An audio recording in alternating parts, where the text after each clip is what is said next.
पीछे जो शाहज़ोर थी वो जितनी कैपेसिटी थी उससे बड़ी थी वो, यानी जितनी इजाज़त दी गई है गवर्नमेंट की तरफ से या कंपनी जितनी इजाज़त देती है उस हिसाब से उसकी जो लोडिंग होती है उस हिसाब से होनी चाहिए।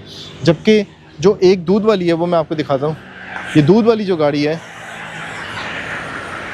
ये दूध सप्लाई करने वाली गाड़ी जो है ये इसलिए बंद हुई है कि ये गाड़ी धुआं मार रही थी, तो इस वजह से इन तीनों गाड़ियों को थाने लाया गया। और जिस तरह से उस्मान साहब आपको बता रहे हैं कि ये गाड़ियाँ जो हैं ये तब छूटेंगी जब सेक्रेटरी ट्रांसपोर्ट अथॉरिटी इसके ऊपर कोई फ़ैसला करेंगे। हो सकता है कि ये गाड़ियाँ ना छूटें, हो सकता है कि इन्हें चालान करने के बाद छोड़ दिया जाए, या अब क्या करना है ये उनके ऊपर है कि वो किस तरह से फ़ैसला करते हैं। पहले इन्हें सुना जाएगा, देखा जाएगा क्या सूरत हाल है और किस तरह से ये गाड़ियाँ जो थी सड़कों के ऊपर चल रही थी, उसके बाद इसके हवाले से फ़ैसला किया जाएगा।